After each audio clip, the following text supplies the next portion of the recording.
Good evening. Welcome to One Step Beyond with me, Theo Chalmers. If you have any questions for our guests, text them to 86686 with the word beyond, a space, then your message, and we'll try to pick up on the good ones. They're all charged at standard rate. Tonight's show is a first for One Step Beyond. It's 2 hours long. My guest is author of the truly astonishing new book on 9/11, Where Did the Towers Go? Her websites are wheredidthetowersgo.com and drjudywood.com. There's a clue. She is the only person to ever file a legal challenge to the official version of 9/11, well, particularly with regard to the buildings, and where the judge asked her if she has a death wish. She is a former professor of mechanical engineering, and whatever you think happened that day, she will challenge many beliefs.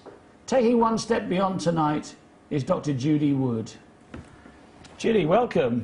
Hello, thank you. You're very welcome. It's great to have you live on the show, all the way from South Carolina. Yes, I'm here. Yeah, yes. you're Amazing. You're here in the studio. That's fantastic. Now, let me show the camera your book. This is Where Did the Tower Go?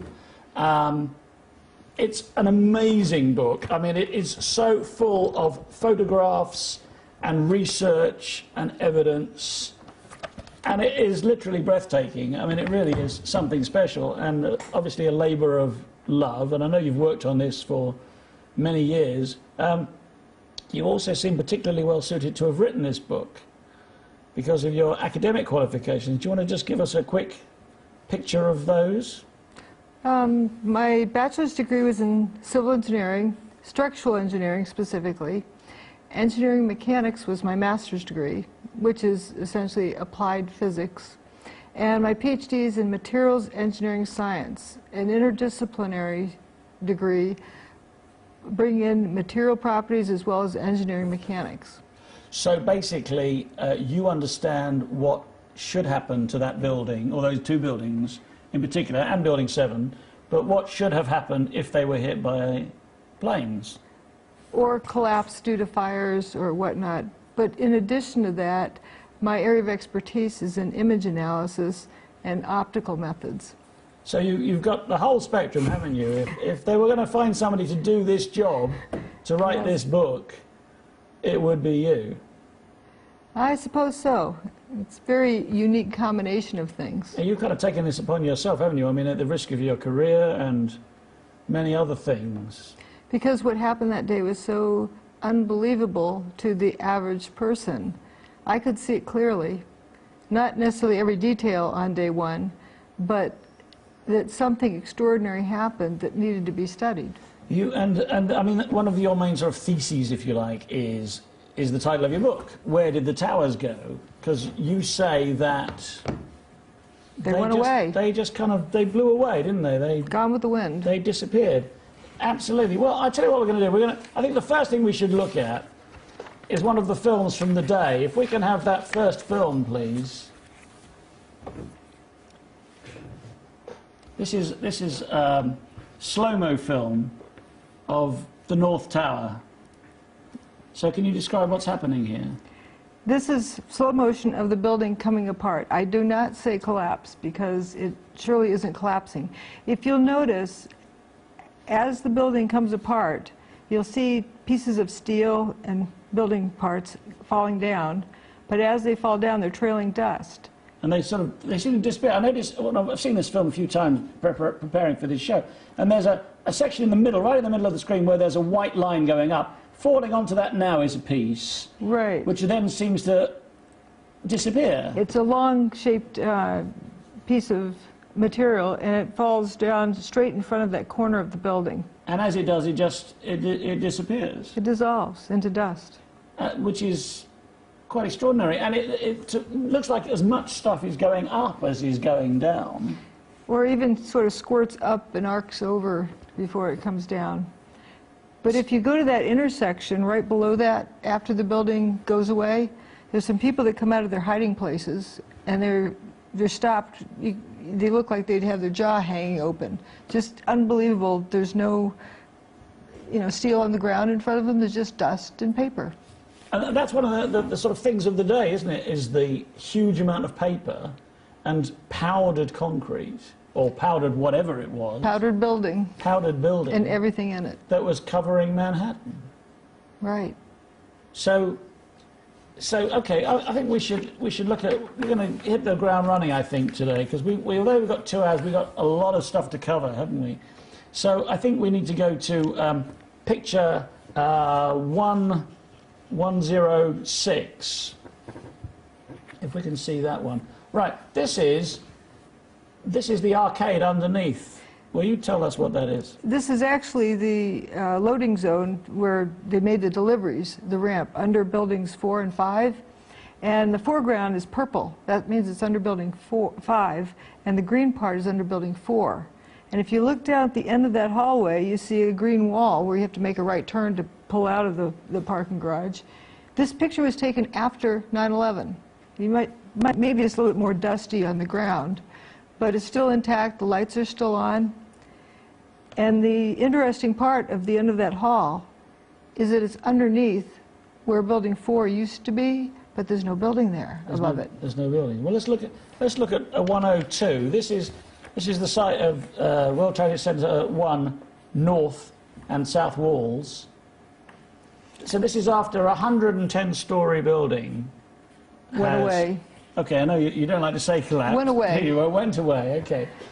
And, you know, I've read some statistics that there should be, you know, if you collapse a building, there should be at least 12% of the original height on the ground. And 110 stories would make, what, 15 stories of rubble?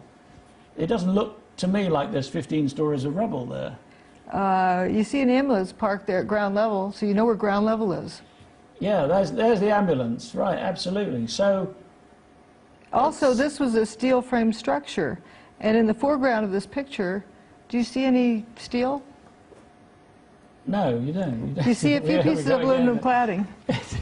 It is quite extraordinary, isn't it? Okay, let's go to 103. This is 103 is a map.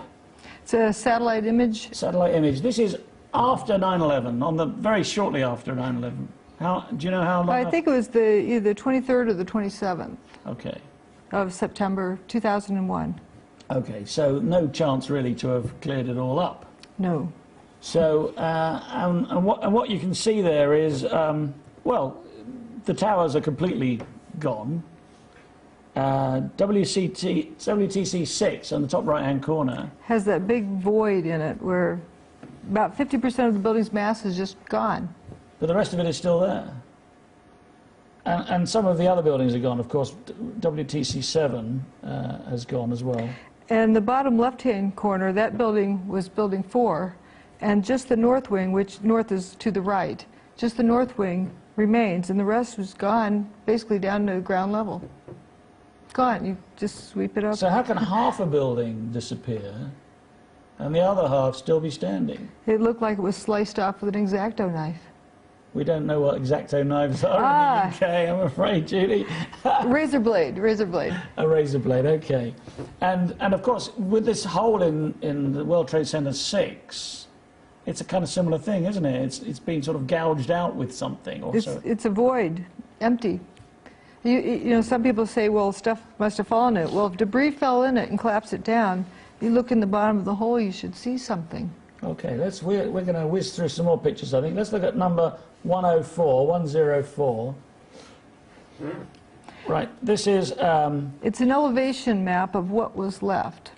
And I've drawn in sort of a ghost outline of what should have been there, or what had been there. Two tall buildings, a 22-story building, and the other buildings which are 8 and 9 stories tall. I don't see World Trade Center 7 on this. It's off to the right. So it's just out of frame. Yes. That was a 47-story building, wasn't it? Right, right. Which in most US states would have been the tallest building. Or most cities, and as well as the 22-story building 3. Yeah. That one went away, and very few people talk about that. 22 stories, yeah, that's significant. I mean, if that was in London, for instance, that would be perhaps our 3rd or 4th tallest building. But it's gone. It's gone. And there's a quote there, isn't there, from a firefighter. I'll read this out. I looked and said, guys, there used to be 106 floors above us, and now I'm seeing sunshine. There's nothing above us. That big building doesn't exist. These are the biggest office buildings in the world, and I didn't see one desk or one chair or one phone, nothing. They're in the bottom of Tower 1. They were in Tower 1. They were in Tower 1, between the 3rd and 4th floor and stairwell B. Yeah. And they assumed when the building, they thought, collapsed, they assumed they were buried under such debris that they'd be dead by the time anyone found them. Well, I mean, just look at the earthquake that's happened in Turkey yesterday and today, that they're talking about today, and there are piles of rubble where the buildings have collapsed. I mean, layer upon layer, floor layer upon floor layer of rubble, which they're struggling to get people out of. They haven't disappeared, have they, those buildings? In my book, I put a picture of a pancaked building from an earthquake in Pakistan. And there, right after it happened, another striking difference is the clear air, not filled with dust. Oh, and yeah, it was very dusty, wasn't it? Okay, let's have a look at number 105, please. Right, now where is this? That's under the first layer, right underneath Building 4. This is under Building 4 again. And you can look and see what stores. This is the mall. You can see there's Innovation Luggages on the left. Next one down is Hallmark Cards. At the end, it's a little bit punched in, and that's the missing part of Building 4. They're right under Building 4. Where it was sliced in half. Exactly. They're right above that parking garage. So this was a little bit damaged at the end. They're still walking upright. Yeah. But the parking garage was below them, and it didn't go that far down. That is extraordinary. Okay, let's go to 106. The parking garage? That's the loading docks right below where the mall was. That's so when they unload the goods, they know where they are. And this is under which building? Buildings 5 and 4. 5 and 4. The purple is under 5 and the green is under 4. And the green at the end of the hall is under about the middle of, underneath the missing part of Building 4, okay. That main body. Okay, let's go above ground now and go to 107. We're looking west through the complex, and there's stairwell B, that little stub left.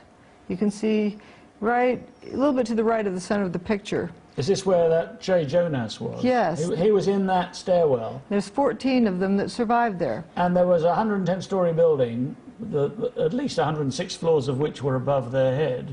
Yes. And they were calling out on their handy-talkies to their buddies, you know, to come rescue them. And we're in stairwell B, Tower 1. Where are you? Tower 1, stairwell B. Where are you? Stairwell B, Tower 1. They said, where's Tower 1? Yeah. If you looked at that, would you see a building? Can we see that again? Can we just pop back to that 107 again, please? I mean, that just is... Well, it's disappeared, hasn't it? Yeah, Apart from stairwell B, something, you know, survived, but... You see the north wall, the north corner facade, and there's only about 8 stories of corner facade that were there. Everything else... Gone.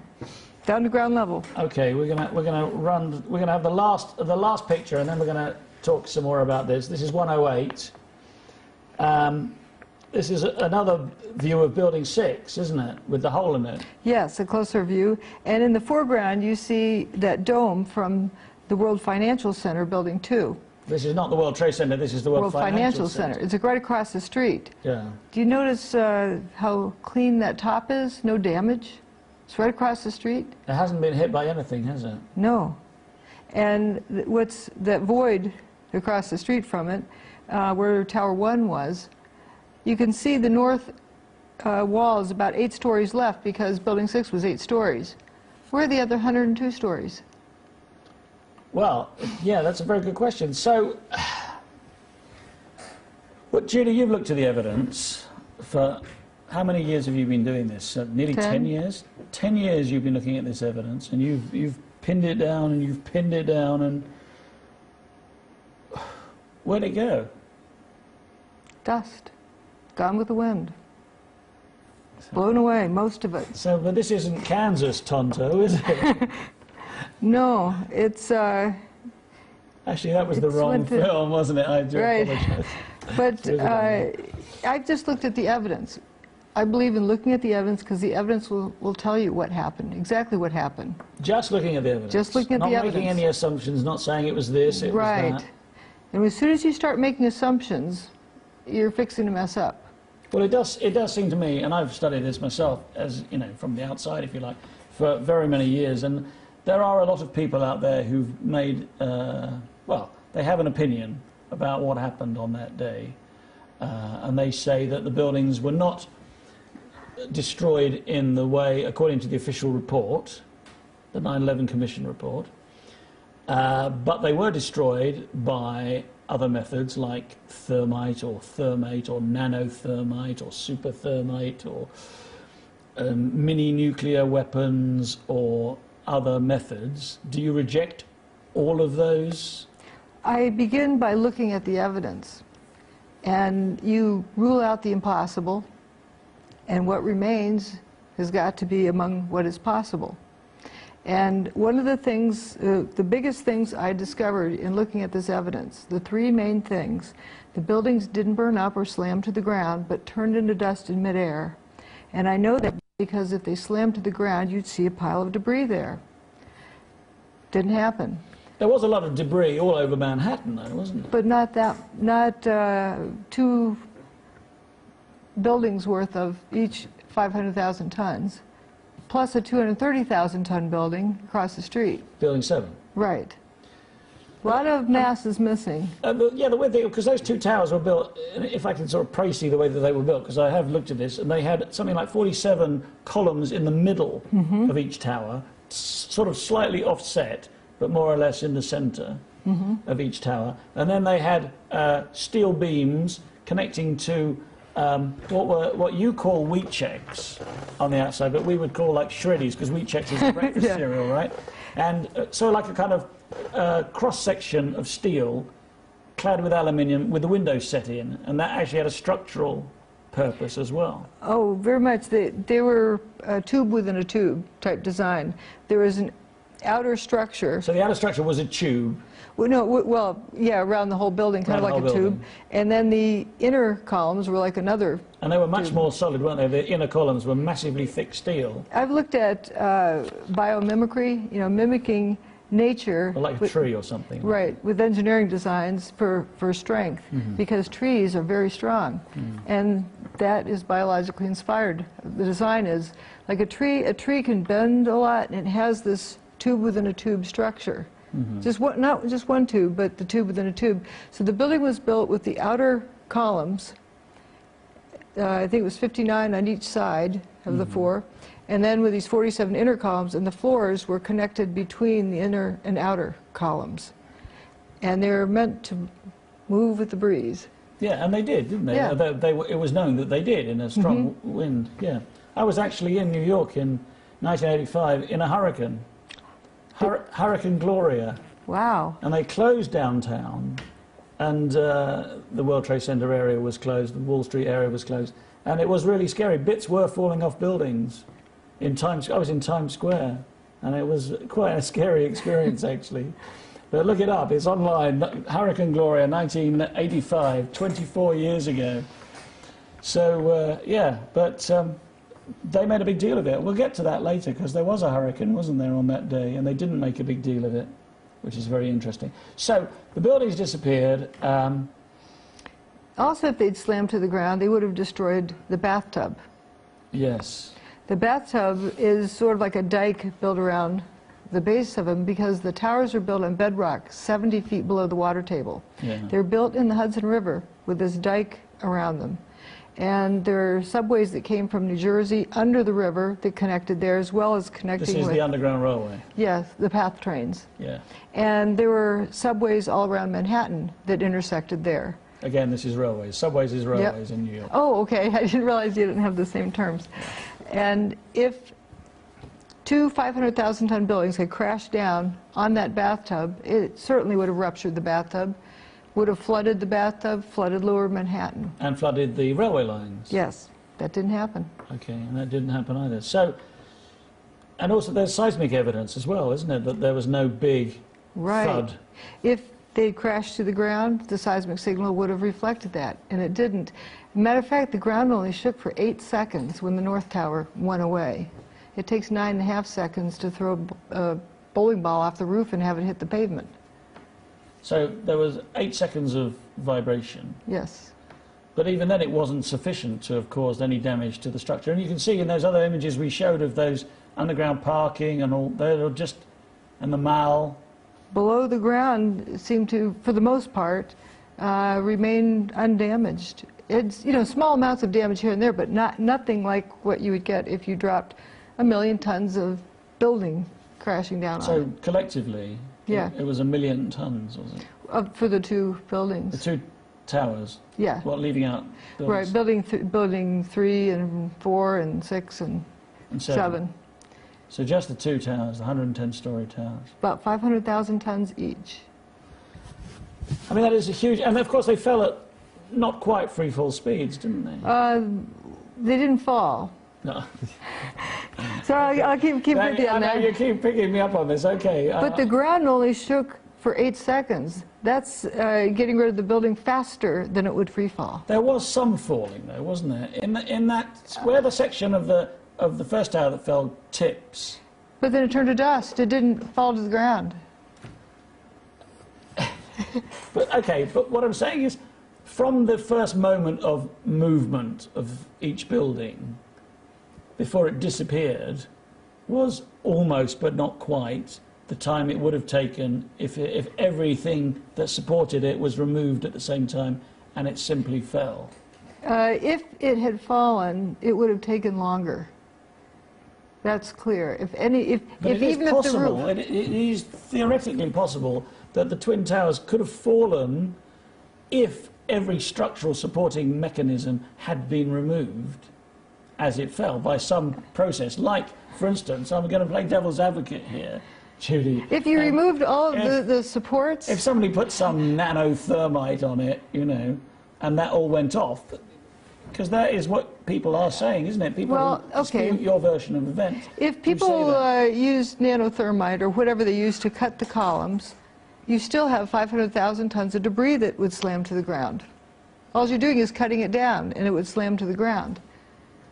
So you don't think that's... And it can't cut it like that. Thermite works through heat transfer, and it takes a certain amount of time for heat to transfer through large, thick pieces of steel. It doesn't happen instantly. We are all familiar with thermite, actually, because sparklers that we use Yes. on Guy Fawkes Night are effectively thermite, Yes. aren't they? When you light a sparkler, which is you're lighting metal, aren't you? Which is quite hard to light. Once you light, they're very hot and they're very intense. That's another thing. There wasn't hot heat. Well, some say that there was. There were, you know, molten iron in the ground for days, and some say there wasn't. I've not seen any evidence of it. Well, this is a contentious point. Okay, look, we are going to go for a break now. So if you'd like to text in your questions or comments for Dr. Judy Wood, please do so now to 86686 with the word BEYOND. See you back here soon.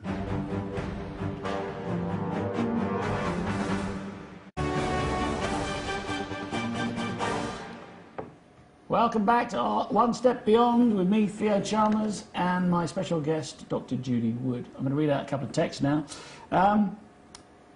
Linda says, are any other scientists looking at this theory and how has it been received? You have obviously worked hard on this. Any other scientists supporting you in this? Yes, there are quite a few scientists who are quietly supporting me. They're sitting quietly wondering when they want to stick their neck out, because look what's happened to me. Well, you have been attacked, haven't you? You've been vilified and so on by quite a few people, and you've taken a risk. I'm trying to find another text here, but I'm having a bit of trouble scrolling up the screen. But there's isn't it interesting how much energy is spent in the vilification? Yeah, well, a lot of energy is. Somebody here, this is Jan, who says, I think Judy's version of what happened to the towers is the most realistic yet. It is terrifying what is going on. Judy is so brave, admire her so much. So there is support out there. Let me just scroll down the bottom again. See what, because they're coming in thick and fast now, 86686, the word BEYOND. And don't forget to put that word in or we won't get them.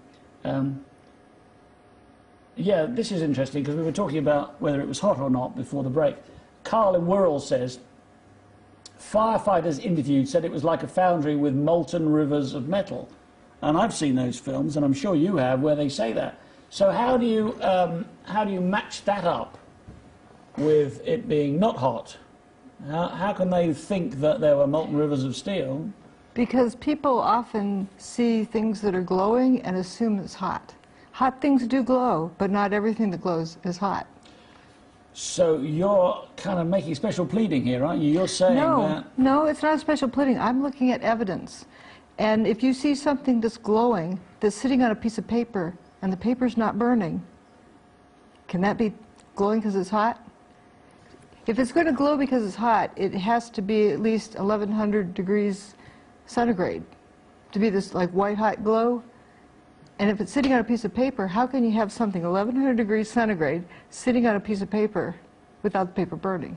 Okay, well that's interesting. Okay, well, I'm going to read one more, well then we're going to go back with some more images and so on. This is a chap in Tyneside who says, I'm a radio ham in Tyneside. He gives out his call sign, but I won't read it out. Were there any major comms disruption? Was there any major comms disruption on 9/11 that could be caused by a huge energy EMP? What is that? Electromechanical? Electromagnetic pulse. Was it? Not that I know of directly, and I've seen no evidence of it. I've looked at physical evidence. I've tried to stay away from the hearsay type evidence because, let's face it, 9/11 was a psychological operation. And in a psychological operation, no matter how honest people are, they have been led to conclude different things than what happened. But if you physically look at things with logic and with what you know and figure out what you know that you know and separate that from what you know that you don't know and try not to confuse the two because you tend to bias your observations that way. Okay, all right. I think we need to go to another film. We've got one called Dustification, so if we can run that second film, please, or Dustified. Here we go. This is several clips of well, as I like to say, the collapses. Repeat. You can see that piece falling in front of that corner that dissolves. Okay.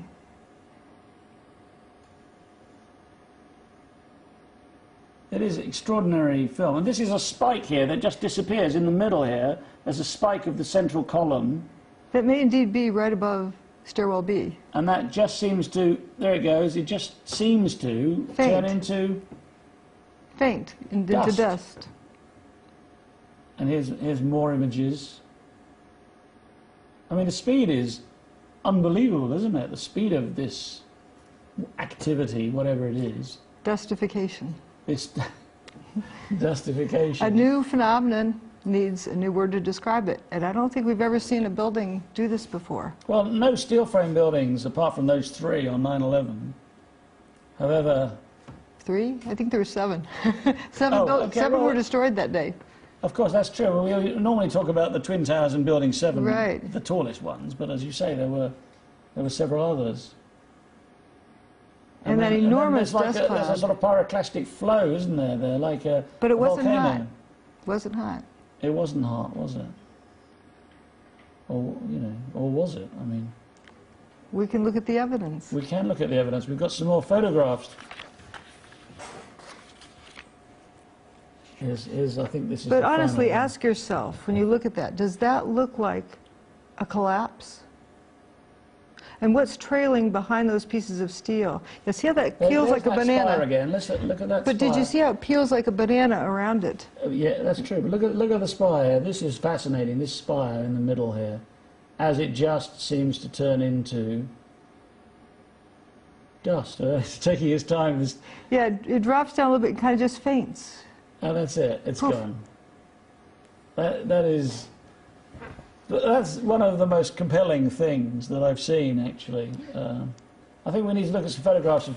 Let's look at image 113, if we can, please. Okay, this is 113. What is this telling us? This is a still image where you see these wheat checks, the prefab outer units. They're 3 stories wide, 3 stories tall, 3 columns wide, prefab units the buildings are built out of, the outer columns. And you see There's one groups of particularly those. on the left, isn't there? The extreme left there. There's one of those. These are Right. the outer steel sections Columns, that are yeah. performing a structural function, Right. which is one of the reasons the windows were so small in the World Trade Center. They're the distance between those columns. Yeah, the windows because were. that was one of the reasons it was hard to let, because the windows were so small and people felt a bit constricted, apparently. But this is steel falling. There, you can see some aluminum cladding which coated the steels or covered the steels floating around. But the basic thing you see falling is the steel. But what's trailing behind it? Is that from a dirty windowsill? All that dust? Yeah, where does it come from? Look, the steel dissolving into dust. Yeah. Okay, let's look at 115 now, please. This is lots of different images of the same event. Of those that Spire is referred to. Yeah. And you can see how the tower peels away, kind of like a banana peeling away from those small group of columns that's referred to as the spire. Notice the spire extends above Building 7. Yeah. Building 7 is about, 650 feet tall, I think. But the spire is about 700 feet tall. This is these massively solid 47 central Right. steel columns. But just a group of them that just stay freestanding for a bit there. Well, they would, wouldn't they? I mean, They don't have would. anything loading on them. Even if the official version, the pancaking, were to happen, it wouldn't take down the central columns. Right. They would still be standing there, surely. I mean, you're a structural engineer. You would be able to tell me that. You're taking the load off of them, so they now have no reason to come down. Yeah, and They they're don't not have going to load blow on. down, are they? They're not going to. Well, if they blew down, they'd take out several blocks worth of buildings because they. Hundreds of thousands of tons, tens of Well, tons. you have 700 feet of this beating pole going down. It's going to do some damage to adjacent buildings. Okay, let's look at 116 then. This is another image of this spire. And the sequence at the bottom, this is what you need to pay attention to very, very carefully. That first image, notice how there's blue sky in the background. There's crisp edges of those columns. Yeah. The tower had just peeled away from it and exposed these columns. And then pretty soon you notice, like in the middle picture, it's no longer a crisp edge. And then it turns to dust. Now some folks say that that's dust that settled on it. And it's just blowing off. Right, and it's so fine that it hangs in the air. If it's that fine and hangs in the air, how come you didn't see it hanging in the air in that first image? When it was sharp, you mean? Right, when the building peeled away from So it, this left is your exposed. scientific analysis. If it was fine dust hanging in the air, first of all, how's it going to settle on a vertical column? Okay, all right, Yeah. let's talk about this dust, whether it was hot then. And before we do, let's look at this picture, 117 if we can. Right, these are the people covered in this dust. The dust cloud rolled out, rolled over people, didn't burn them, just left them covered with dust. Okay, somebody here has asked, I haven't got a name here, what happened to the huge antenna on top of the North Tower? I believe it, for the most part, landed on the ground, surprisingly. So the antenna Parts of the antenna. survived. Yeah. That's interesting, isn't it? So things that were thrown out a long way seem to survive. Things that were kind of outside of the structure of the main building, like the antenna on the roof of the North Tower, seem to survive. And things that were outside the structure of the main building under the ground generally seem to survive. So it was kind of pretty much confined to the two twin towers themselves and the other buildings to some extent. Not necessarily. There's some other patterns that emerge from this. Up to half a mile away, there were toasted cars. I refer to them as toasted cars, as in they're toast, they're We're going to history. get to the cars. We're going to get to the cars. So that wasn't confined to just that area. It was. Okay, let's look at the bathtub then, because underneath, as we described in the first part, the bathtub is underneath the buildings, and this protects that site from the Hudson River, Right, because the which towers is are on the built. west of Manhattan. Yeah, the towers are built in the Hudson River, and this was a sort of a dike. So if we Keep can the look water at out. 113, here we go. This is 113. And this is after the cleanup. I don't mean 113, do I? I mean 109. 109. I beg your pardon, 109.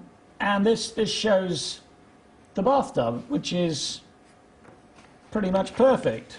Right. There was some damage to it here and there from the earth-moving equipment that was cleaned up, but it was not a catastrophic failure. Okay. So that kind of shows what was there after the towers were cleaned away, what was left of the towers. And let's look at 110, can we? This is a photograph from inside the bathtub. Again, showing it to be pretty much perfect. And in fact, they're rebuilding on that side, aren't they? They have already rebuilt Building 7. Oh, Building 7 was just outside. You're right, it was across the street.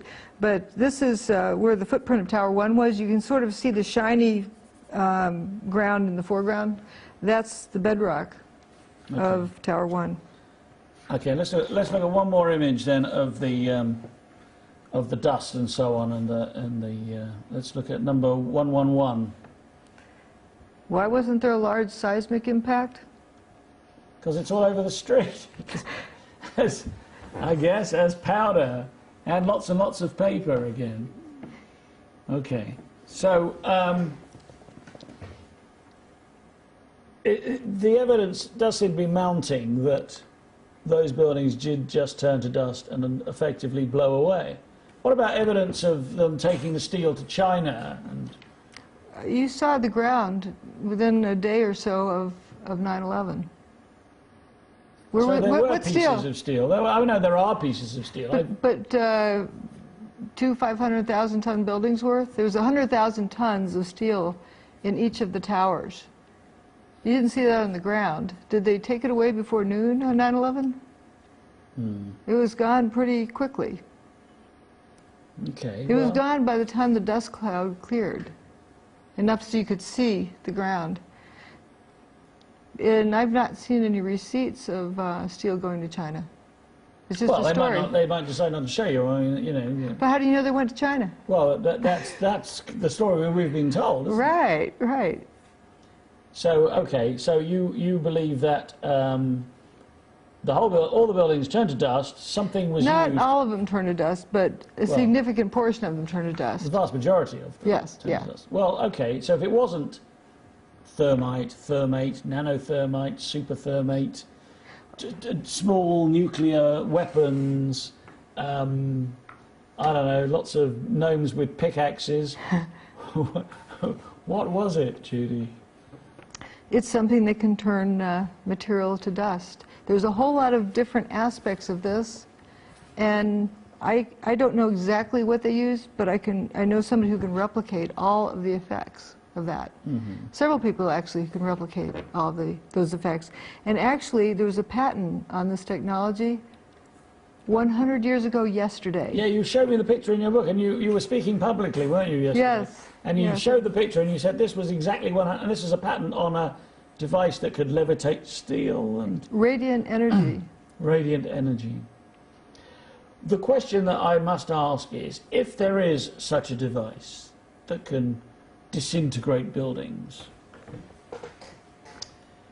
and it was in use on 9/11, 10 years ago, why isn't it being used today in, say, Libya, or in Iran, or in Afghanistan, or in other, Yemen, countries like that? If the powers that be have that weapon, well, why don't we see it being used all the time? And then we could go, look, there it is. What's the objective? You first need to figure out what the objective is before you know why it would or wouldn't be used.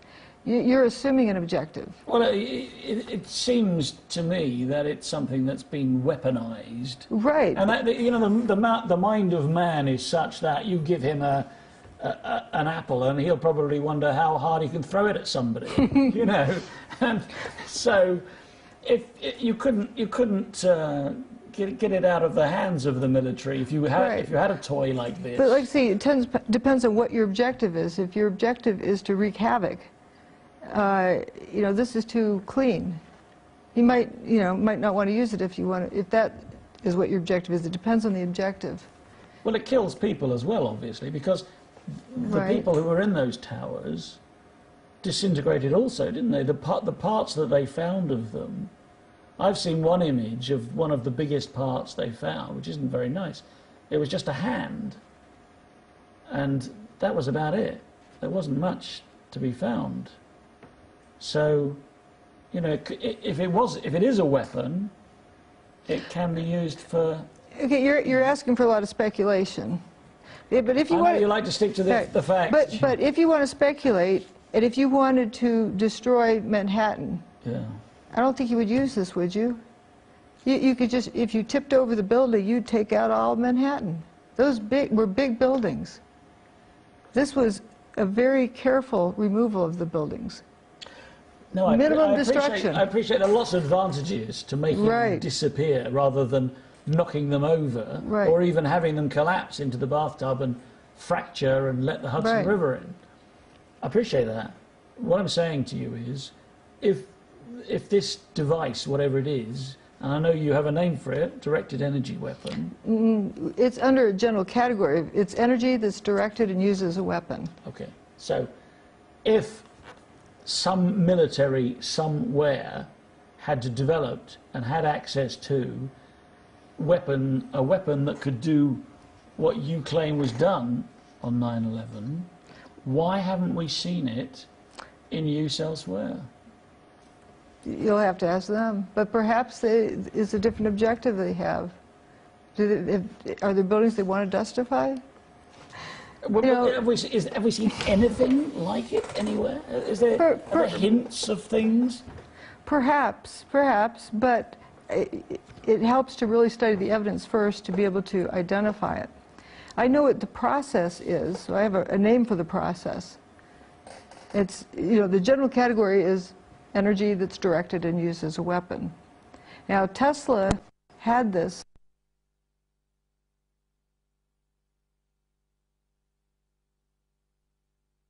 In America, worked for Edison, didn't he? Thomas Edison. Right. He immigrated to here, and he's there. oh right. I've forgotten here. I've forgotten about that. But he's responsible for having outlets we can plug things into. Yeah. Alternating current is his. That's right.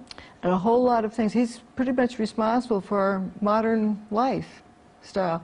And a lot of his patents are under lock and key for national security reasons. He wanted to give free energy to the world, but was afraid it would be used for evil purposes. It was around 100 years ago. Yeah. So, okay, so you're not only claiming then that these directed energy weapons were developed by whoever, we don't know, and used by whoever, we don't know, for whatever purpose, and lots of people have asked the question, qui bono, who benefited from the falling of the towers. You first have to establish what happened. Okay, well, I understand that, but what you're suggesting now is not only were these weapons developed and used, but that they use free energy? Am I correct in that? This is evidence of free energy technology. And what I mean by free energy is non-conventional energy that is not metered, has not been metered. So, okay, but just because it's not metered, you can cheat the socket. Well, it's not conventional either. It's not conventional. It's what is 0 point energy or I don't give it that name. Perpetual motion energy or. Actually, if I were to give it a name, the name I would give it is magnetic electrogravitic nuclear reactions. Which kind of covers everything, doesn't it?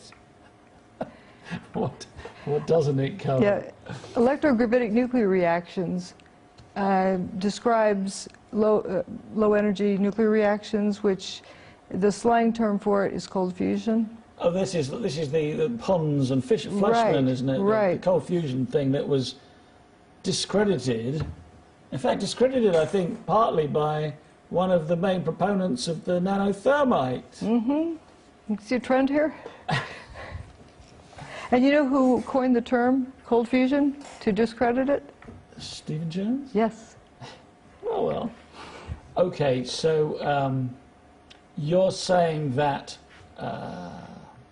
not only are you saying that these weapons exist, they've been developed, they're using 0 point energy or some kind of free energy source, but you're also saying now, if I'm correct, and I'm trying to worked through this logically, that But if you have trouble... hold on, let me get to the point. Okay. Many proponents of, if you like, the truth movement are dissembling deliberately to avoid revealing this big set of secrets. It doesn't take many people. Folks within an organization tend to follow the leader of the organization. And there's undoubtedly a lot of well-meaning people following that. I'm sure you're right. I'm sure, you know, a lot of people in the truth movement who accept the theories of nanothermite, if you like, are well-meaning, good people who look at the obvious fallacies in the official version of events. If you think about it, the official story was a psychological operation. It was very well planned. Do you think they just forgot to plan a cover-up? So this is their limited hangout, is it? The limited hangout is, okay, it wasn't the planes didn't do it, and nothing hit Building 7. There are going to be people who come along who realize that, so you need someplace else for them to go. So the limited hangout is that it is that, you know, okay, if you don't accept version 1, we'll give you version 2. Yeah. Because we want to protect. And if you don't like version 2, we'll give you version 1. If you have a false choice... Is there a version 3? Is there a limited hangout? Well, there seems to be some backups for that. But if you, instead of following some sort of scenario that someone else is giving you, what I prefer to do, and what the aim of my book has been, is to empower the reader to understand for themselves, instead of having to follow anybody. This is just evidence. If you look at the evidence will tell you exactly what happened. The buildings turned to dust. So, I mean, that's the safest place to be, isn't it? Just looking at the evidence. Not, I mean, you've made some certain conclusions, and I know, and it's kind of, it puts you in a vulnerable position. It means you can easily be attacked by those who have a mind to do that. But no one has refuted what is in my book. And it's a massive, massive, massive book of... And none of it has been refuted. Not a single thing. Not a single thing. No one said, but this is wrong. Correct. You haven't had to make any revision or say, no, there's a little bit wrong there. Because I've only talked about what is there, what is actually there, the evidence. People have... Oh, we've got to go for another break now. All right. Yeah, come back after the break or text your answers to, your questions to 86686 with the word beyond, and we'll see you after the break.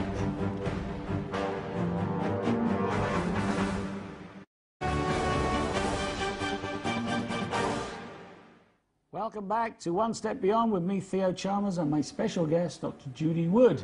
Judy, I've got to read out this text here. This is from Mike in Manchester. He says, Theo, I think your guest is as daft as a box of frogs. Excellent example. Example. Note, they did not refute my book. And note, so it's just an ad hominem attack. Right. They don't address the evidence. They don't address what I present. Okay. Are you saying that then that concrete doesn't turn to dust when it falls upon each floor when collapsing? That's Phil. That those steel beams going down with dust trailing behind it, that's not falling onto another floor. And we're just seeing that earthquake, you know, great amounts of concrete have fallen. No dust in the air. Well, very little dust in the air. And also they're still there, the concrete blocks, aren't they? They're still concrete. They're stacked up, you get the pancakes. Yeah. The stacked pancakes. Because it's sitting in so many texts, it's quite, they keep moving, it's really hard to read them. This is Carl in the Wirral says, have you had any comments from the people who compiled the NIST report? Have they responded in any way? They're not likely to, I suppose. Well, I did submit a request for correction to NIST in 2007. Let's talk about your key TAM. Key TAM is QUITAM, is your legal action. This is a call for correction, isn't it? Two separate things. I submitted a request for correction to NIST saying that... This is the National Institute of Standards and Technology? Yes, and they were mandated by Congress with our taxpayer money to determine why and how the towers collapsed. Collapsed. Yeah, and that was the name of the report. Yet NIST admitted to me they did not analyze the collapse. They admitted that in writing? in writing to me. Yes. So they're admitting their report was fraudulent. The contractors for the NIST report... Well, they're not admitting that their report is fraudulent. They're admitting that they didn't do the job they were paid to do. That's right. Slightly different, isn't And it? accepting payment for that is fraud. Okay, yeah, you got them there. Now, we can't sue the government, a government agency, but we can sue the contractors who committed science fraud. But NIST is a government agency, isn't it? Right, but the contractors they hired to help them with the report. Yes. Interestingly enough, they hired folks who are experts in developing energy weapons. Okay. So they knew what not to say, perhaps. Right, and to look over it. Oh, just for clerical use, right? Just to sharpen our pencils. No, they knew what they were looking at. Okay. So is this action you took then was against the contractors, or wasn't it a demand for correction? Wasn't this well, first, was that a separate thing? This was the beauty of what my lawyer had figured out, that in order to file a KETAM case, it's a whistleblower case. You need to do an act of whistleblowing. My request for correction to NIST was my act of whistleblowing. I was notifying a government agency that their contractors had committed science fraud, and I listed the things that they had done fraudulently. This is the one where the judge said to you, have you a death wish? That was, I used to talk so much about that, but people in the courtroom would have heard that. That was at the Court of Appeals level. But having been a whistleblower, then qualified me to file a whistleblower case. So that's basically what the request for correction was establishing, you know, your contractors did this, this, and this. For example, Underwriters Lab made a mock-up of the floor, 2 full-scale mock-ups and 2 half-scale mock-ups. They cooked them... physical mock-ups of concrete and steel? Yeah, of the floor. Yeah. And they set them on fire, cooked them for twice as long, at twice the temperature, and none of them failed to support load. So the idea that they collapsed... They couldn't reproduce that. They couldn't reproduce that. Yet they signed off a report saying the fire did it. That's fraud. You go down the long list of things like that. So then I filed the KETAM case, and the lower court dismissed it because one of the things he listed was he wasn't going to hear a case about who shot JFK or what landed on the moon. That's what he said in court. Yeah, this on the decision, but this wasn't a case about that. No, it wasn't, was it? It was. That could be another case, of course. Right. And we appealed it to the higher court, to the Court of Appeals, and they saw us in court for 8 minutes. That written decision stated, they were very respectful, they stated in there, they acknowledged that the law applied to this case, but for the ease of writing their dismissal, they were ignoring that law. So they ignored the law that made them consider your case? Right. And can you not appeal against that? We appealed to the Supreme Court, but they don't have to hear the case, just if they feel like it. They don't even need to say why they're going to just deny hearing the case. So effectively you can't appeal to the Supreme Court? I take right, it that they not didn't, truly. I take yeah. it that they didn't hear your case? Right, right. So the Supreme Court refused to hear your case, but they didn't tell you why they refused to? Right. So although you brought a case, it can never have a resolution? Right. Okay. But here's the interesting thing that, you know, finally dawned on me after that written decision where the judges were acknowledging they were ignoring the law. Think about that. Think about, can you hear this case in a courtroom? But I see that all the time in America, I'm sorry to say. I mean, I see extrajudicial killings of American citizens by predator drones that Americans seem to completely ignore. But this so the case, rule of law, I mean, it seems to be... it's not just it's that. It's a pick it or choose it. You know, it's a choose to use it or choose to not use it option in America these days. That may be so, but what I saw in this was, think of the enormity of this case. Would you want to be the judge hearing that case? Would you worry about being justified on the way to work? Well, this is clearly why they didn't want to hear it. I can understand why they would say, we're not hearing it. I can understand that, especially if they don't have to say. Also, it exposes classified technology. Somebody's classified technology, it doesn't matter whose. You're not going to hear that in a civil case unless it's behind closed doors. And if you put it behind closed doors, You're acknowledging that. The cat's out of the bag. The only way to keep the cat in the bag is to not hear the case. Okay. All right. I think we need to look at some of the other effects of this technology then that you've identified. Let's go. Toasted cars? Let's go to toasted cars. Let's go to image 114 if we can, please. 114. This is. I can't find it on my list here. Yeah, this is a map of the areas of New York where the toasted cars were found. As you can see, they seem to be a hell of a long way from the towers, and those lines around the towers are where the debris fields were. Is that correct? Yeah, within those zones around the towers where I saw solid material. Okay, we're solid material. So these cars that had these extraordinary effects that seem to defy the laws of physics were in areas where they didn't have the buildings falling on them. Okay, let's look at 118. This is a toasted car. Or 119? We'll go to that in a minute. Okay. Let's go them in the right order, eh? Okay, I was thinking 119 is the map that shows where the cars... I know, but I just want to do them in the right order, otherwise Okay. we can get confused here. So this is a toasted car. This is on... this is some distance.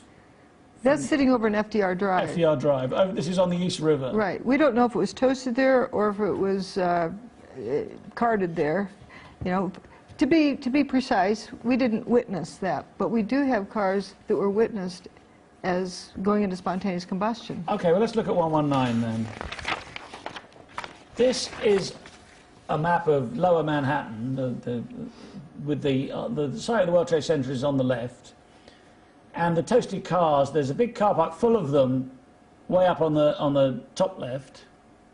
And there were lots of them under a flyover, Down an on the East overpass, River. as you call it, on the East River, way over on the East River, blocks away. There was a fellow, Alan Cook, who was standing down there, and suddenly the cars went into spontaneous combustion right before him. He was over by the South Street Seaport and trying to figure out how to explain it. It must blow people's minds. He rationalized that it must have been a fireball that got loose from the World Trade Center, rolled down the street and hit the car. Because why else would the car go into spontaneous combustion? Yeah, it does seem somewhat unlikely, doesn't it? So, okay, let's go to the next one. This is 120. And this is another map of... And that long zone at the top in the middle, that's West Broadway.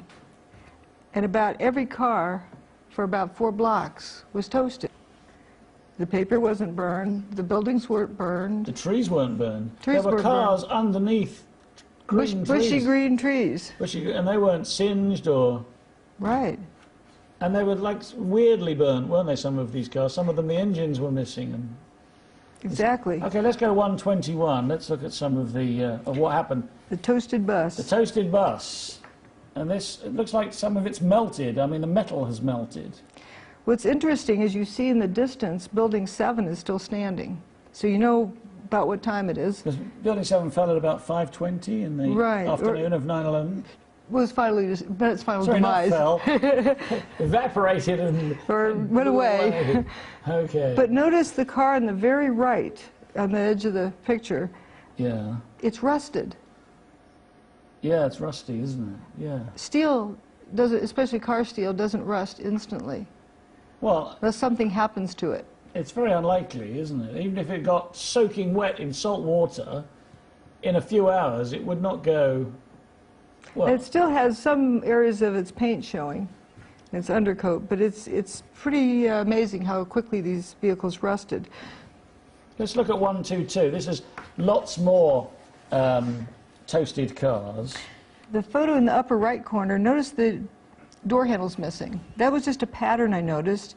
And also, you see the vehicles on the far side of the street with the trunk lid popped open. Car in the middle has the sliding door open. Car on the right, something's weird about its engine underneath the front end. But it seemed to be that the door latches and trunk latches, you call them boots. Boots, we do call them boots, yes. Popped. And the car right below that in the bottom right corner, its engine is missing. The engine is missing, so how did that car get there? This is, you know, this is...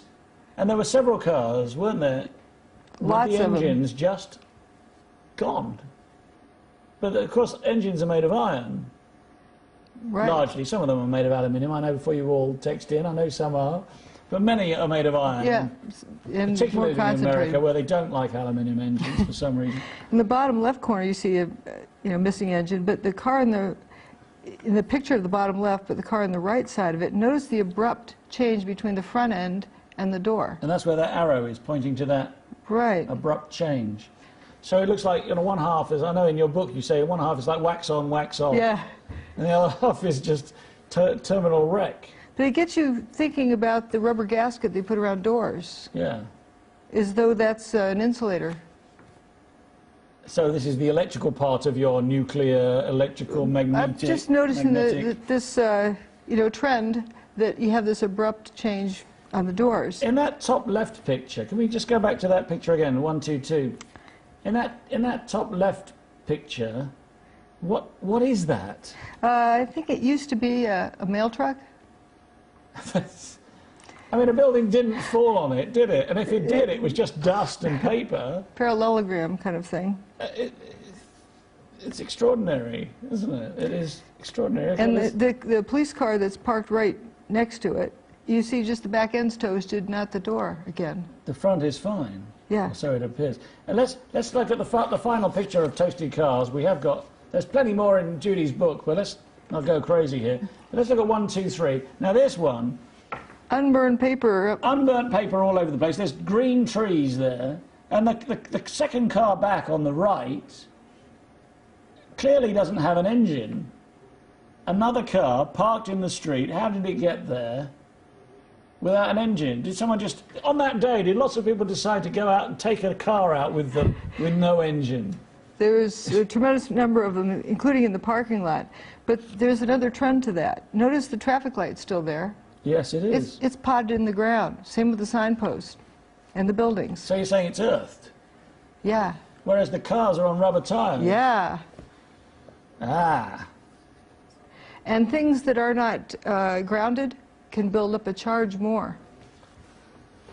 You know, this is what I like about your book, I've got to say, Judy, because you're looking at evidence and you're just saying, how can this be explained by two planes flying into tall buildings? These cars are, in some cases, miles away from the buildings that were hit by planes.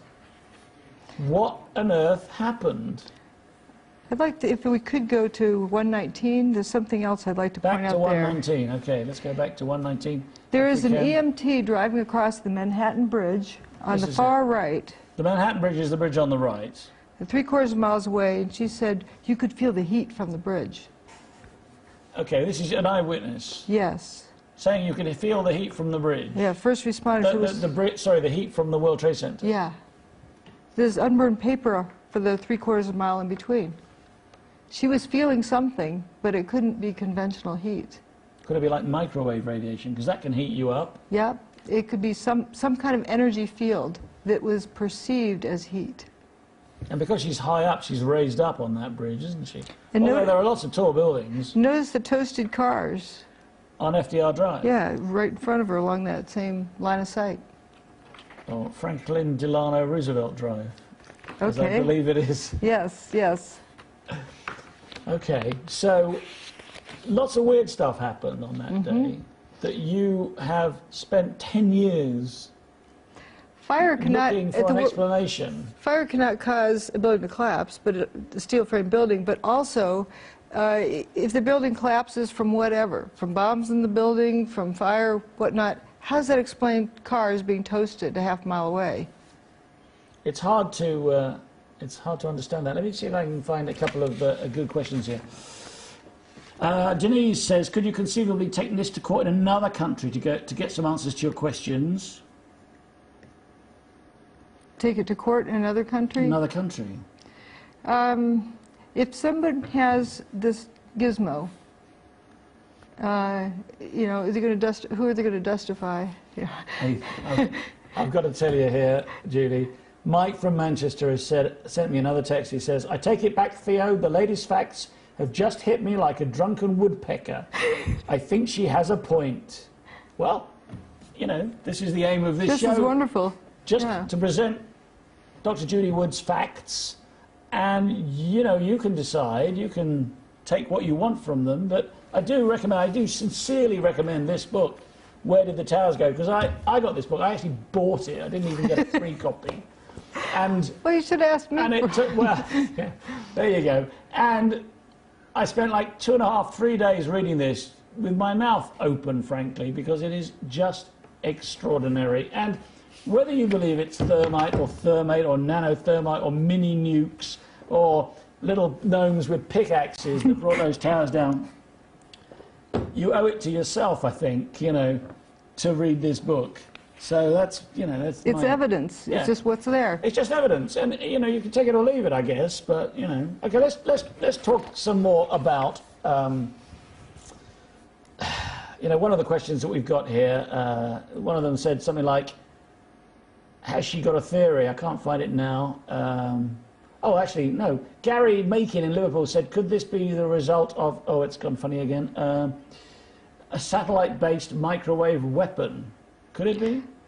It's not from a single source. It seems to be from an interference of different field effects. Okay, different field effects. Yeah. One of which might be microwave radiation. Correct. Might be. I don't know what exactly it would be, but if you want to reproduce these effects, they can be reproduced by creating a static field, and within that static field, interfere radio frequency signals. And it acts like a key unlocking this effect. Okay, so what it's doing, it's on a quantum level, if you like, it's reacting with certain materials. Like, for instance, it clearly doesn't work on paper. I don't mean... Some aspect of it doesn't. Whatever happened at the towers was very intense. Let's say there's spurious effects that just, you know, are less affected outside that region, might affect other things, I mean, you know, less. Okay, we haven't got time to talk about some of the effects that were seen on the ground afterwards, the fuming ground, and the fact that the people clearing the site brought in thousands of tons of earth, laid it on the site, and then carted it away again. Or that buildings nearby that had suffered a little bit of damage were rusting in a peculiar way.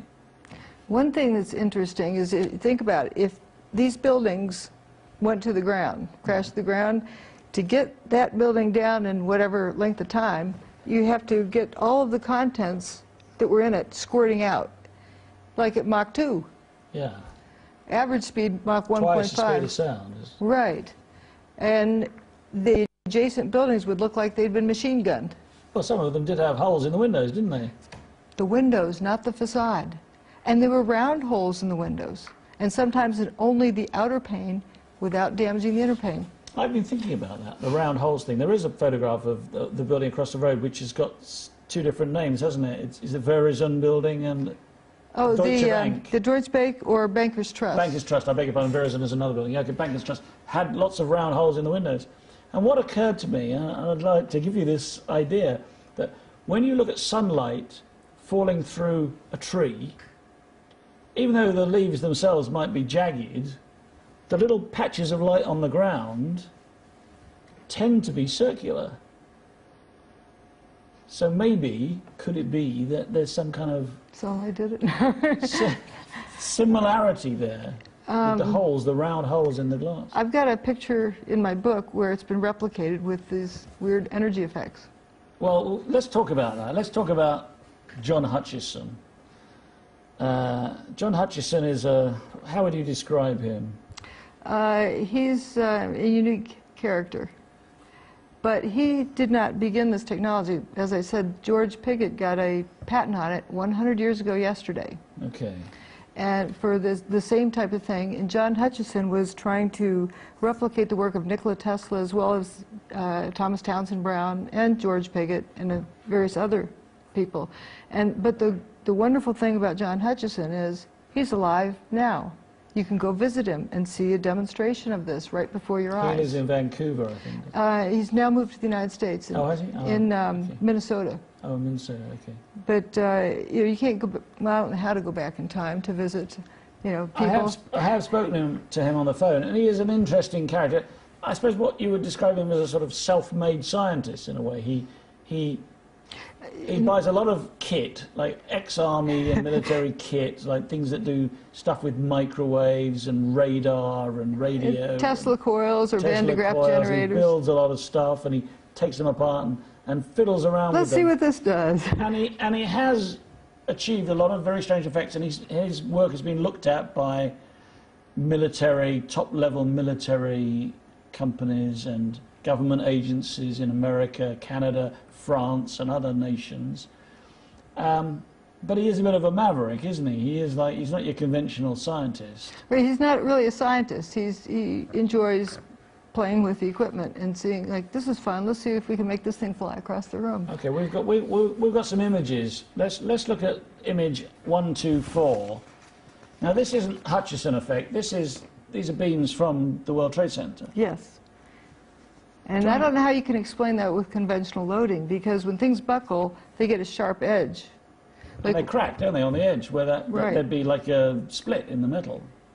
Besides, this is more than a 180-degree bend. Yeah. This is just like the God's plaything, isn't it? Okay. It's like the material has been softened somehow, reshaped, and then resolidified. Okay, let's look at 125. This is more pictures of 9/11. These are 9/11 pictures again, aren't they? These. Yes. Notice that column on the right, how straight it is? Uh-huh. It doesn't look like it's buckled over, but it's curled around the vertical axis. You see that spandrel belt's kind of folded over.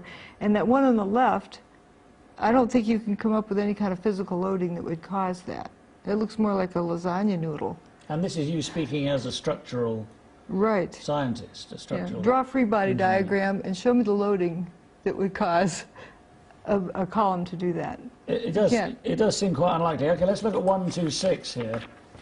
This is this is kind of perhaps not quite appropriate, but it's showing it's a very short time distance between these two images. The piece on the left is higher up, and then when it gets lower and it's just going over building 3, it's got less material to it, some pieces missing. But notice how straight that panel is. It's not kinked, it's not bent, it's not buckled, it's straight. It's just coming off the building, so it's not being buckled. Okay, and the final shot we've got is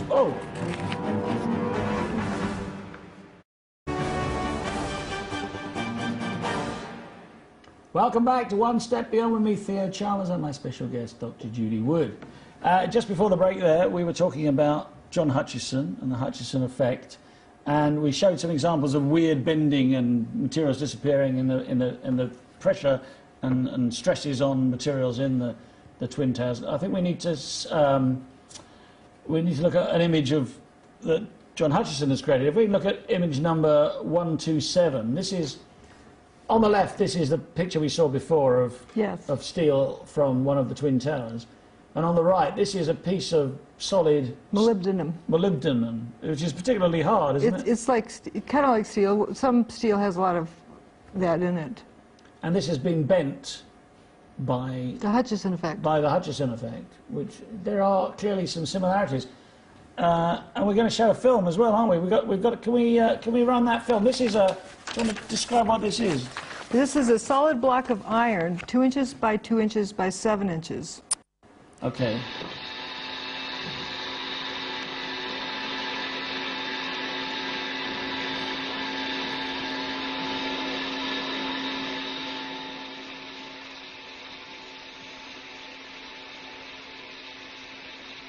Watch the fumes come off it.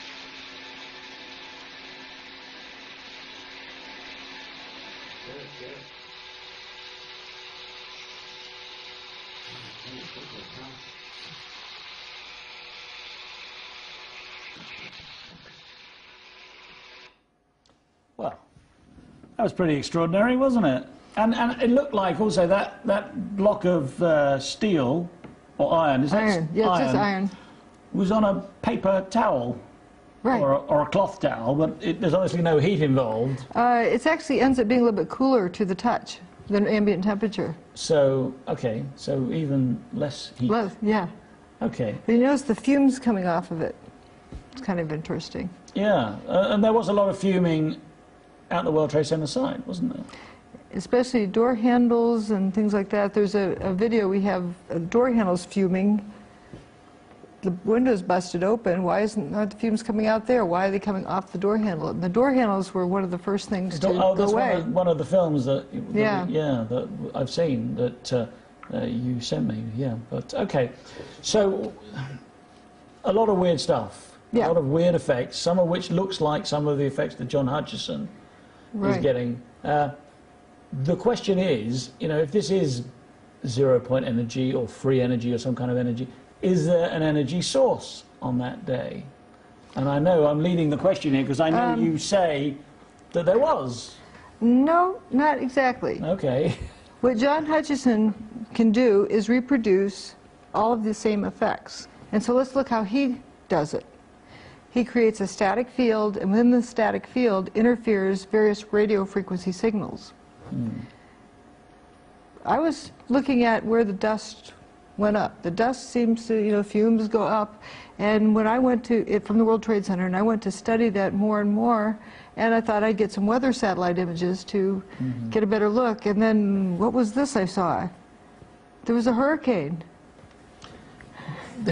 right outside of Manhattan. This is the really weird thing, isn't it? There was a big hurricane on the morning of 9/11, just off the coast of New York State. And a Category 3. A Category 3 hurricane called Erin. And bizarrely, it seems, no one on the news mentioned it. Now, I told you earlier, I was in New York during Hurricane Gloria, and believe me, it was everywhere, all over, every news channel, and it was no worse than this one, than Hurricane Erin. It was heading straight for Manhattan. Hurricane Irene, this past fall. They evacuated Manhattan, and the thing was barely a Category 1, and it was busting up over land. So let's look at some images of that. Let's look at image 128. Here we go. This is 128. This is a satellite picture of Hurricane Erin on the morning of 9/11, if I'm not mistaken. There you can see New York City with a circle around it. Massive hurricane. You would think this would be all over the news, wouldn't you? Like, you know, maybe not mandatory evacuation, but voluntary, because if that doesn't turn around. That's heading that way. Well, let's Manhattan's at sea level. Let's look at the direction it was heading. Let's look at 129. Here we go. This is the direction of Hurricane Erin. It's going from the bottom to the top. So on the morning of 9/11, it was at the closest point, is that correct? To Manhattan. Not very far at all. You saw how big it was in that other image. And when it pulled up close to Manhattan, it got larger, like a figure skater puts their arms out to slow down. And then that afternoon, it kind of packed up and headed out of town. Okay, and now let's look at image 130. This is the actual news report images that we use on that day. And you have superimposed the hurricane where it should have been on those news reports. Is that correct? Correct. This is the television news on different channels. I can't read it on the left image, I added the little red arrows to point out the thunderstorms all around the perimeter of the country. Now, there was a high-pressure system, which is good weather. Well, it's also a counter-cyclone, anticyclonic. Okay. It goes the opposite direction of a hurricane, and it was throughout the country moving eastward while the hurricane was moving westward. And they met over Manhattan at 10 a.m. that morning. You can tell from the pressure measured at JFK Airport, the pressure is starting to go up from the high-pressure system moving in, and then it starts going down because the hurricane reached there. Or the edge of the hurricane. Edge of the hurricane. These images are from the morning news from 10 to 15 minutes before the North Tower got its hole. It wasn't that they didn't mention Hurricane Erin, but it was so downplayed and underplayed that you kind of wonder why. But actually they removed it from the satellite images. But no, those were like cartoon images of the weather, and actually CBS had a little lettering over New York that said as nice as can be for the weather. It was interesting, but. Well, that's correct. It was a very nice day, right, wasn't it? Blue sky, sunny, right. A beautiful autumn morning. But the hurricane was right outside of town. And folks say, well, it wasn't over Manhattan. Ah, but it was close enough. people talk about feeling the weather change. You know, you can feel a storm front coming. You can sense it coming because you're feeling the field effects ahead of the storm. Turns out the 3 major airports surrounding Manhattan, that's JFK Airport, LaGuardia, and Newark airports, all reported thunder on 9/11. So it was close enough. That says there were field effects there, a static field. Can we go back to 129, please? Image 129. Okay, because this shows something pretty weird because it's going in a straight line for Manhattan for what seems like several days from the 7th.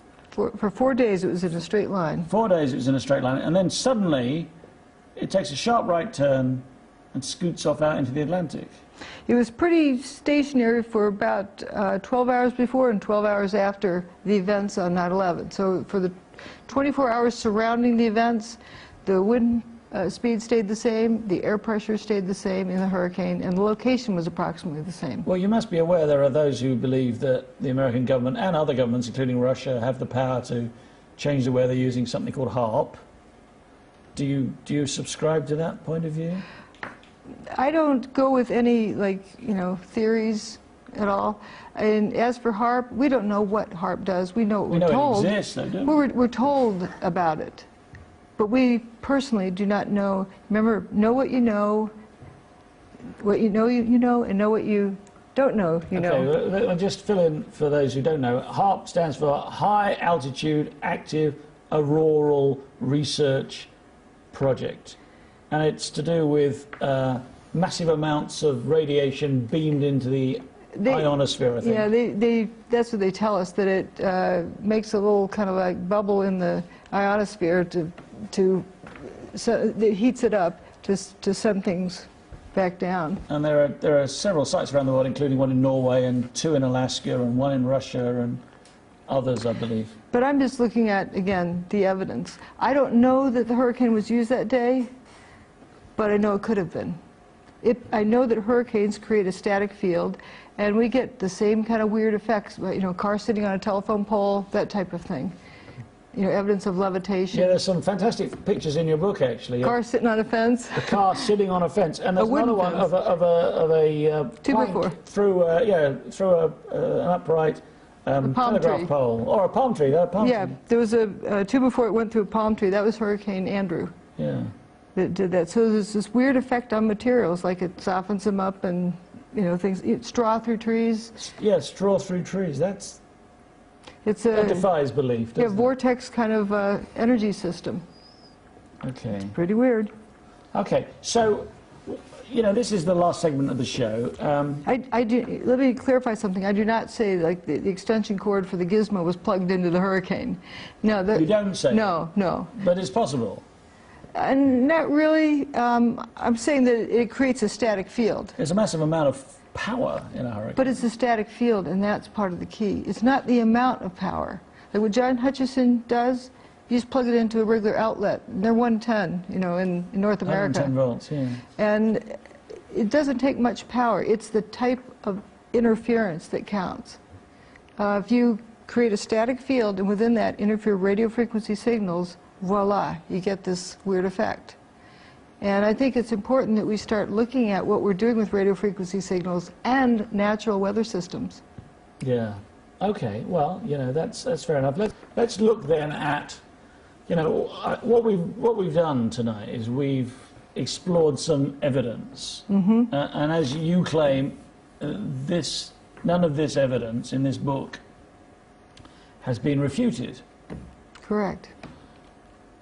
But now that people have taken this on board, and even Mike in Manchester now says, oh, you've got something, those who now think maybe there is something to this, what can they do with it?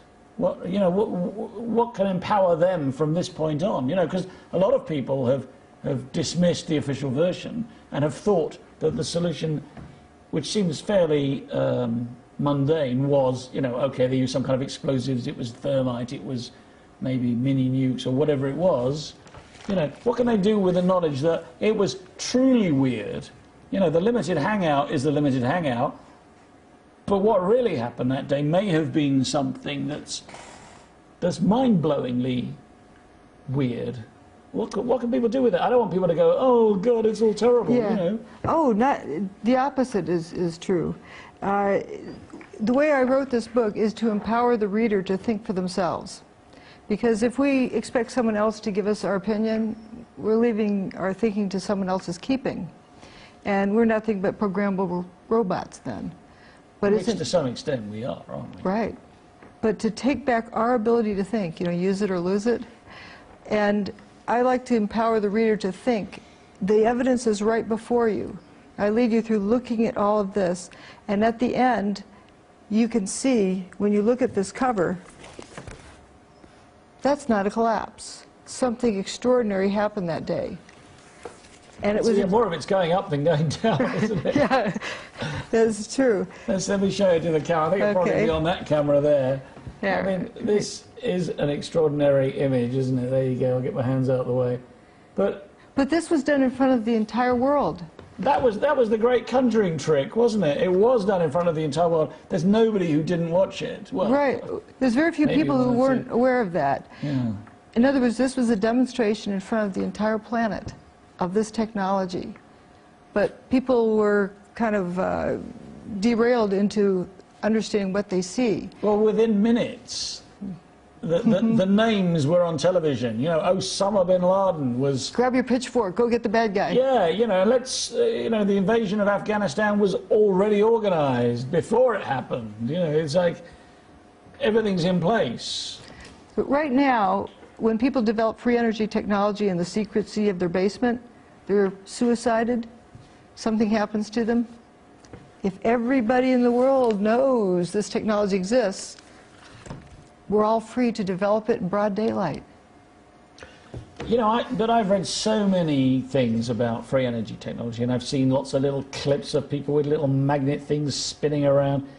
But it never comes on the market, does it? It's never, Right. you know, there's a company in Ireland called Steorn, I think they're called, Steorn or something like that, who have developed some technology which they've now, you know, are now sort of hiring it out to people to develop.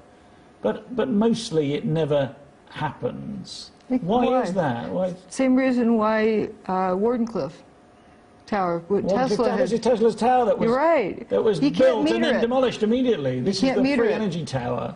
You can't meter it. They wouldn't give it away. The Edison company wouldn't give away electricity. I think we need to move to a culture that doesn't live on exploiting others, but just lives to live and lives to share. I think that really is where we've come to. If everyone knows about this technology, it's safer. That means everyone grows up realizing we need to be careful of how this is used. We need to use it for good, not bad. But how many times have we heard that, Judy? I mean, I'm sorry, but, you know, the nuclear weapons that were developed in the Second World War, when have they been used for good? They haven't, have they? But this could destroy the planet like that. Well, it could destroy it. No, but you come on, you're talking about evidence here. You're Right. saying that you follow evidence. You don't know that. All you know is that it can destroy 7 buildings in Lower Manhattan. But the amount of energy, if directed a different way. Do you realize that a Category 12 earthquake would split the Earth in half? What's the highest we've had? 9 something, I think. Would split the Earth in half. Right, but you also know that amount of energy. That's the same amount of energy the Earth gets from the sun every day. And that energy supports life instead of destroying it. Yeah. So we need to choose how we want to use energy. Just out of interest, if the Earth was split in half, and I'm asking you as a scientist, wouldn't it just pop back together again? Gravity would just go, wouldn't it? Might Don't twist around know, a bit, don't know, you know. don't know. Haven't been there, done that. So, okay, so, you know, yes, there are enormous forces at play. Nature has forces that make what we can, or what we have historically made, insignificant. I mean, you know, a massive great meteorite from outer space could wipe us all out right now, couldn't it? It would destroy this planet utterly. What might this technology be able to be used for? To destroy the meteorite? The meteor coming in before it gets here? So what you're saying is, okay, I'm getting where you're coming from now. What you're saying is then that if we were to say, if the people who have this technology were to say, and I don't think it's very likely, frankly, but let's hope maybe some of them are the good guys, would say, actually, let's give this to mankind like Tesla did. And let's develop these weapons that would protect us from random meteorites. Or not even that. If the common person understands that this technology exists, that allows it to be freely developed in broad daylight by regular scientists around, and it ends up falling into better hands than who has it now. We've seen whoever has it now, we know how they like to use it. Well, this is one of the problems that I do have with it. It does only seem to have been used on that one day, and that was 10 years ago. You know, if I had a toy like that in my toy box, I'd be bringing it out and polishing it and going, oh, I'll just fire it at that over there, you know. There are other suspicious events that have occurred that have a lot of the same symptoms. Okay, let's talk about those. Oklahoma City has cylindrical Up the cutouts. Alfred P. Murrah building. Yes. Cylindrical cutouts without enough material left, toasted cars. McVeigh was, one man was found guilty of setting off a truck bomb, wasn't he? They caused cylindrical cutouts in the building. There were cylindrical cutouts, and there were lots of deaths as well, of course, including a nursery for children. Babies in a nursery were slaughtered. And there This is Oklahoma City in what year was this? 95, I think. 95, was it? Also the Minnesota Bridge. Imagine all 12 supports give way at the exact same moment, to the point the bridge went down horizontally, landed at the bottom, the people got out of their vehicles. Very few people died compared to what you would think if a bridge collapsed. Also, when the bridge was destroyed, it only had half the load it normally has, because they had half the bridge closed for working on it. It's kind of interesting. But the fact that it went down horizontally, and then there was spontaneous combustion of vehicles around for who knows what reason. Is there a big research establishment near the Minnesota Bridge? I've heard there is, but to me that isn't so much the issue. I was there right afterwards. What, in Minnesota? Yeah, at the bridge. And it was very strange. They closed the adjacent bridge so you couldn't drive across it and take pictures of the site. This was prior to 9/11, was it? No, this was 2007. 2007, okay, I beg your pardon. August 1. I mean, I'm slightly familiar with it, But all the supports of the bridge giving way at the exact same moment, so the roadway dropped down horizontally. this is over a river, was it? Right, and the vehicles didn't roll off the bridge. But surely they were in the river now, were they? The Right, but the people climbed out of their cars, and they came in boats and loaded up the people, and there were some people And you were killed. there on the day? 2 days later. It hadn't rained in between times. There was a weird smell there. Weird guards. You couldn't even get within, half a mile of the place. Well, yeah, but you could understand why they would try and protect it from souvenir hunters or... You couldn't even take pictures. Couldn't get close enough to take a picture, or even the adjacent bridge taking a picture of it. It was pretty strange. Are there any other examples? I haven't studied them that carefully, but these are just, suspicious events that I've not carefully looked through. There's much more evidence in New York City for what happened, so that's why I've studied that particular site. Of course, the Pentagon, wonder how paper doesn't burn, but the building goes away. You know that roof that supposedly collapsed down? Where it ended up, it was very close to the ground. There's supposed to be, 3 or 4 stories of building in between? Yeah. Where'd it go? Well, there were also 3 of the circular buildings, the pentagonal buildings. Right. There were 5. The Pentagon is built out of 5 rings. 5 rings, and the 3 outer rings were pierced by something. It had cylindrical cutouts in the roof as well. Oh, I wasn't aware of that. Okay. Well, actually, let's talk about a little bit quickly about the fact that aeroplanes are made out of what you call aluminum, and we call aluminium. Aluminium. Thank you. And how did an aluminium plane punch through the outer steel of the World Trade Center towers, but also how did it punch through the 6 18-inch thick reinforced concrete walls of the 3 rings that it went through of the Pentagon? How did an aluminium plane... I don't know, I can't explain like that. this thin, it's got to be light, hasn't it, to fly? I can't explain that. No, well... It is very unlikely. What really concerned me is the right wingtip, Yeah. the little slot, you know, Which wingtip. plane? Is this the South Tower or the North Right, Tower? the South Tower. The second one to be hit, the one Yeah. that's on lots of film. Yeah, or both of them had that same kind of outline of a wing. Like a Roadrunner. Right, like a Roadrunner cutout. Yeah. Think about it, they can't even carry fuel out the end of the wing because it's not strong enough. And also, wings say, you know, no step here, you know, because it's You delicate. can't step on it, yeah, because Right. it's so weak. And you see that, I've seen recently a picture of a plane in an airport where the edge of the wing hit the airport building. There was no hole in the airport building, but the wing was wrecked. Right, You know, it was just taxiing. It wasn't going at, you know, several hundred miles an hour. Like, right. but that doesn't affect Newton's laws of motion, does it? Yeah, equal and opposite forces. Yeah. So it would have bounced off, wouldn't it? Or you would have thought that... Now, I don't know about bouncing off, but, you know, a thin aluminum wing isn't going to slice through a steel column.